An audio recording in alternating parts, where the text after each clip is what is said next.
Okay, the evidence of the Earth's magnetic dipole decaying is based on some pretty horrible measurements that are extrapolated into an exponential graph when what they really fit is a straight line a lot better. These are the only actual measurements, and a guy named Thomas Barnes concocted a ridiculous scale related to that. Next, please.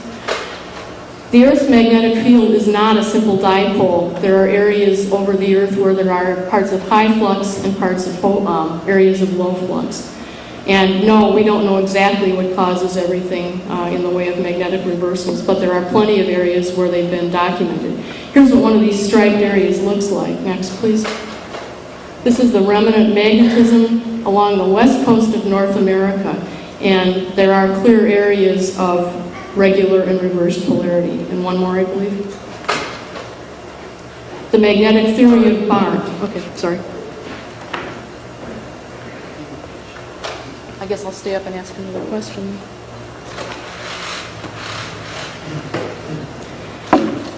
In your section on dinosaurs, or you're going to ask me one, right? It's your turn. Yeah.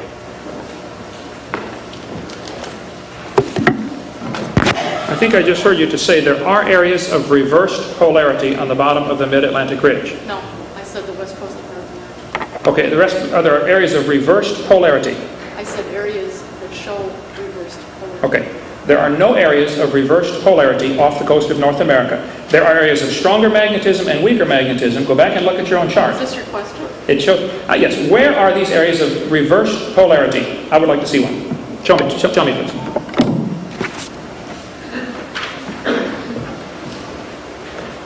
Put the remnant magnetism one back up.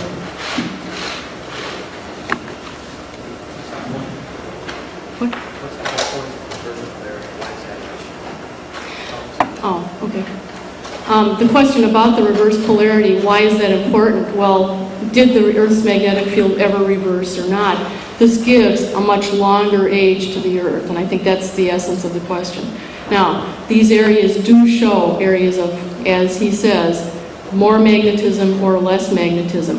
What's very interesting is that if you date along these, and I know you don't go with radiometric dating either, you get a consecutive youngest age right along the ridge and consecutive ages. This is the Juan de Fuca ridge.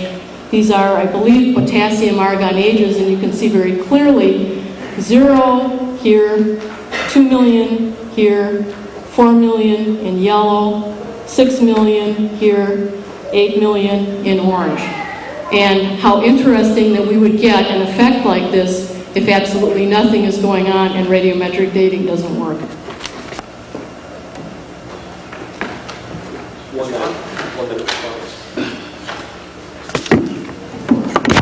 The fact that you can point to a textbook that shows these ages have been dated at so many million years old does not answer my question. Somebody decided the ages of these things, and it's interesting you would say they're dated by potassium-argon dating. I would certainly love to get into carbon dating or potassium-argon or any type of dating if you'd like. I was just in Hawaii a few weeks ago where they took lava that they knew erupted in 1803, and yet potassium-argon dated at 2 billion years old. Living mollusk shells were carbon dated at 2,300 years old. Freshly killed seal was carbon dated at 1,300 years old. Antarctic Journal, Volume 6.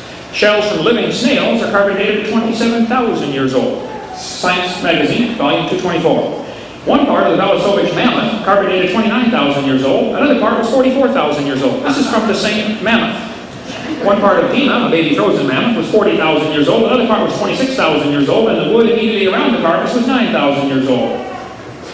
Unglaciated syndrome from Geological Survey, Professional Paper, 862. The lower leg of the Fairbanks Creek mammoth. Time. Oh, really? Oh, me.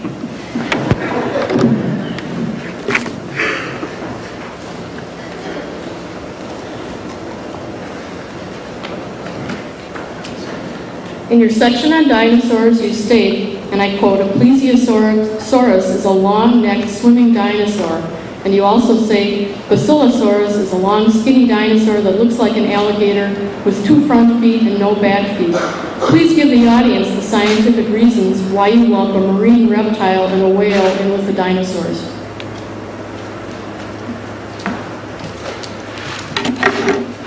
Okay, the word dinosaur was invented in 1841 by Richard Owen. And the word dinosaur comes from, I think, Greek and Latin, if I believe it's a combination of the two, meaning terrible lizard. That's what the word means. And so many dinosaur books that you can go to any library and pick up dinosaur books, and you will see plesiosaurs and basilosaurs and pterodactyls listed in books of dinosaurs.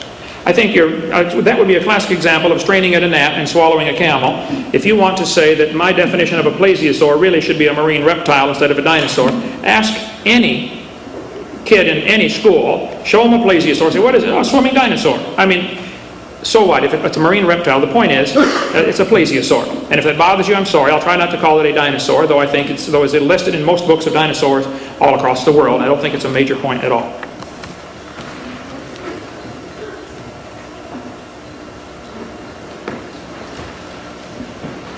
Okay.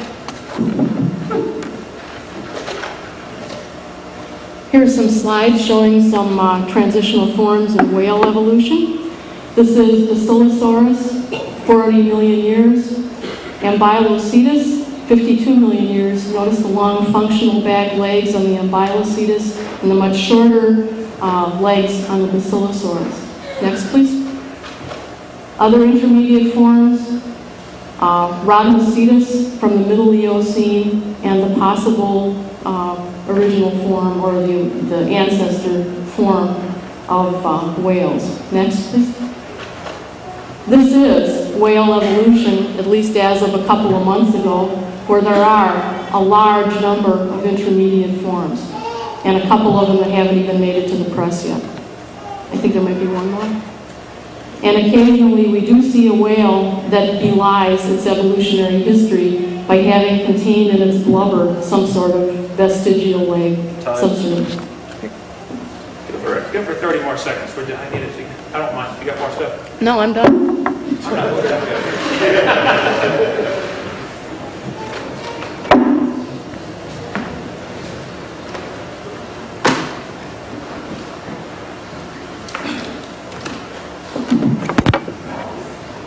Okay, the whale evolution. I don't know that I'll have time to get into all of this. I'd love to get into some of these. You're supposed to ask me. This is the next. I don't get to answer, respond to hers about the whale. You just get up here and say whales evolved? You can. No, the format is that you ask a question. I thought we were supposed to have a discussion on the topic. No, we're asking. Oh, you don't want a discussion on that topic? Not really. Oh, because I can show you about the whale evolution if you'd like. You're simply wrong about that.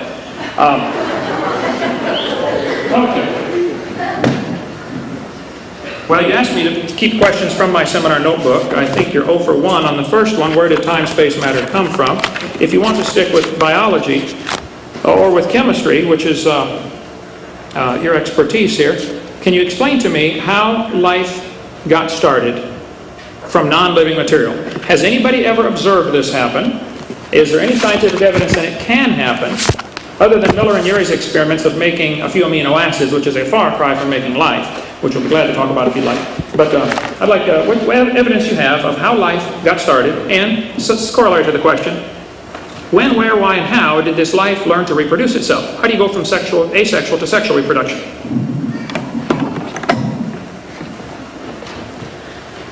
Those are two different questions in your seminar notebook, and I'll be happy to respond to the first one. Grade 56, please. Any scientist should know that why questions are beyond the scope of science, so this is another straw man. We have a few problems in the origin of early life, and there is one chicken and egg problem. How do you get amino acids to polymerize? Well, you go for something that's a little bit easier to polymerize. And things like thioesters would have been abundant on a volcanic sulfurous early Earth, and they polymerized without catalysts. Early catalysts might have been metals, not proteins. And what kind of evidence do we have of this?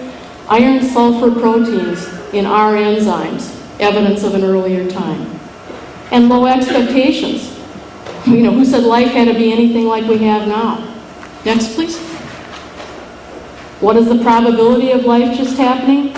Probably pretty poor, but there was a lot of molecular pre-adaptation. RNA can be a catalyst as well as a blueprint. And very primitive cells could have been around without the sophisticated chemistry that we have today. Next, please. What about ATP? Hey, that's a complex chemical. Well, there are several organisms today that still use inorganic phosphate. That is also the source of high-energy phosphate bonds, and that would have been very abundant on the early Earth. And a chemical fossil, the purple non-sulfur bacterium Rhodospirillum rubrum, happens to use both ATP and inorganic phosphate. Next, please. What about information from energy? This is how energy is stored, poly A. What if there was an inclusion of a wrong base? Many bases and no replication, then base pairing, then replicative elongation. This is a plausible scenario. And last, please. A smaller, simpler genetic code, fewer amino acids. If we repeat a design theorist calculation using only 8 different amino acids and protein's 20 amino acids long, you can get a specific protein with a small pond's worth of bacteria. There might be one more. Yeah. And science has created, if your definition of life is that which evolves and reproduces, been there, done that, 1993.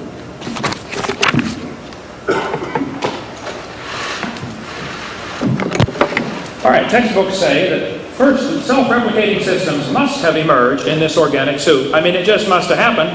We're here. That's the logic. First self-living cells emerged between 4 billion and 8 billion, 3.8 billion years ago. There is no record of this event. Biology textbook by Wadsworth did it.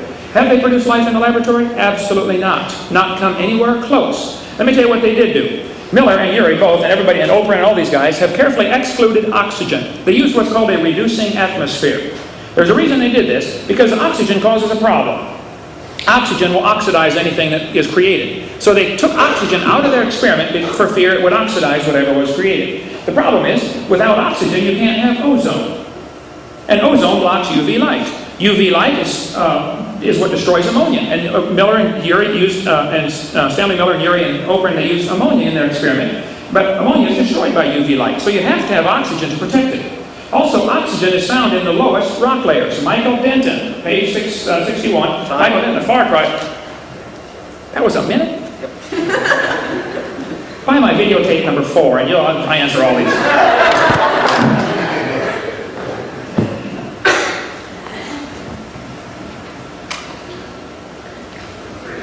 Okay, in your section on genetics, you talk about numbers of chromosomes being related to complexity. I'd like you to know I'd like to know where you got the idea that the number of chromosomes is the sole measure of complexity.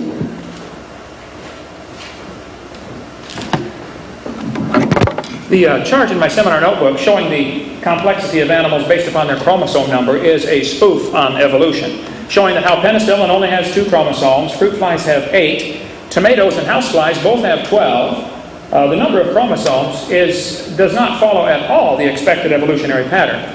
If your argument is that the length of the chromosome or something else in the chromosome is giving more information, I would point out that you're, again, begging the question.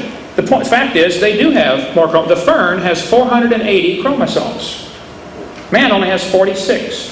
Amoebas have 50. They have more chromosomes than we do. And we're supposed to have come from an amoeba. Tobacco has 48. We keep evolving, we're going to be a tobacco plant.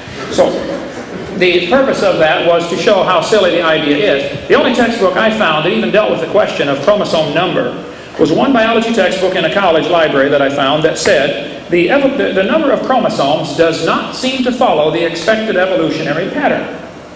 Then it said, therefore we feel the evidence is irrelevant. Anything that happens to go against the evolution theory will be carefully excluded from the kids' education. They're not getting educated, they're getting indoctrinated into one worldview. Now, if somebody wants to believe in evolution, that doesn't bother me. If they want to use my tax dollars to pay for my kids to have to learn that junk, that bothers me. They ought to go teach evolution. Whoever wants to pay and come learn it and get it out of our school system. Macroevolution has nothing whatsoever to do with science. Nothing at all.